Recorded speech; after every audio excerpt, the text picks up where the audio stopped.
बंगाल की डरावनी रोशनी एक महागाथा। अध्याय 1 जंगल का खौफ।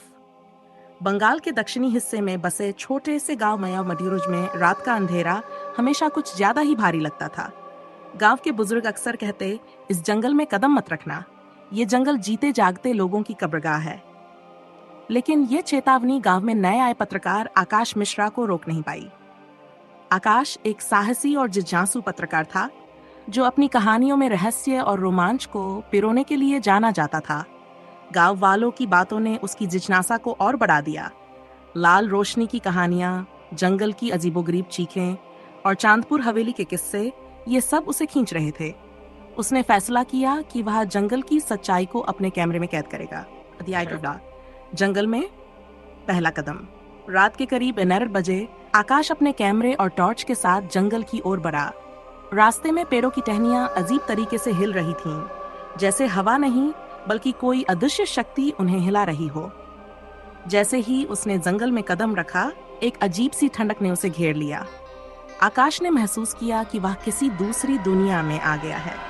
कुछ दूरी पर उसे लाल चमकती रोशनी दिखाई दी। वह अपनी टॉर्च की रोशनी में उस दिशा में बढ़ने लगा। तभी उसे पीछे से किसी के चलने की आवाज सुनाई दी। उसने मुड़कर देखा, लेकिन वहां कोई नहीं था। अचानक वह रोशनी गायब हो गई और जंगल में सन्नाटा छा गया। अध्याय 3 चांदपुर हवेली का रहस्य। जंगल से लौटते समय आकाश की नजर दूर एक पुरानी हवेली पर पड़ी। यह हवेली खंडहर में बदल चुकी थी। दीवारें टूटी हुई थीं और खिड़कियों पर जाले लटके हुए थे। गांव वालों से पूछने पर पता चला कि यह चांदपुर हवेली है।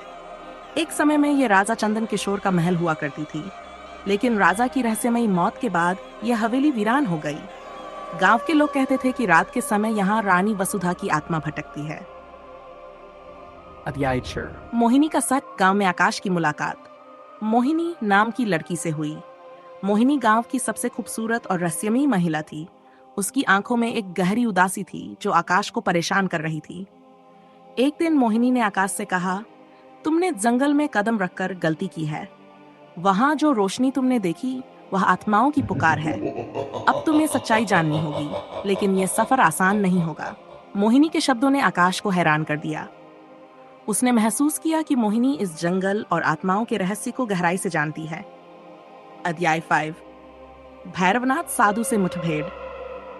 गांव के बाहरी इलाके में एक अघोरी साधु भैरवनाथ रहते थे। गांव वाले कहते थे कि वह जंगल की आत्माओं को नियंत्रित करने की कोशिश कर रहे हैं। आकाश ने उनसे मिलने का फैसला किया।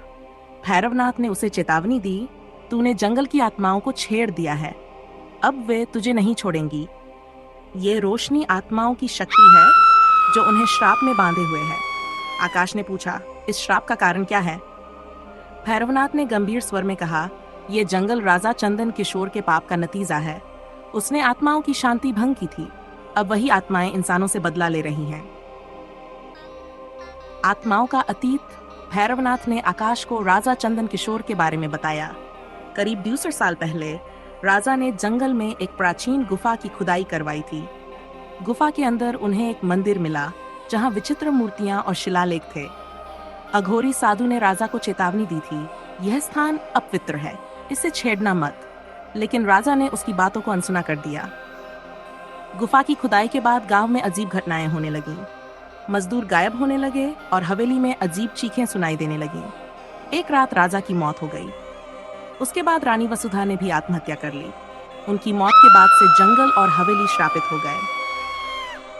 अध्याय 7 जंगल में संघर्ष। आकाश ने भैरवनाथ और मोहिनी के साथ मिलकर आत्माओं को शांत करने का फैसला किया।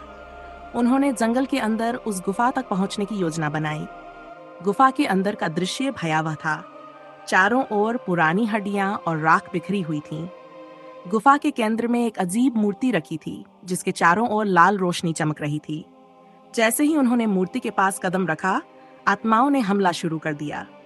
तेज हवा के झोंके, अजीबोगरीब चीखें और रोशनी की लपटों ने पूरे वातावरण को भयावह बना दिया।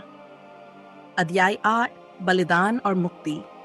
भैरवनाथ ने अपनी साधना से आत्माओं को शांत करने की कोशिश की।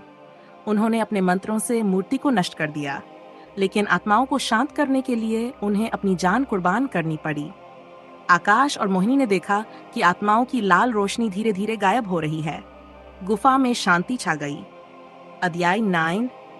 श्राप का हैवानात के बलिदान से आत्माओं को मुक्ति मिल गई। जंगल शांत हो गया और गांव पर लगे श्राप का अंत हो गया।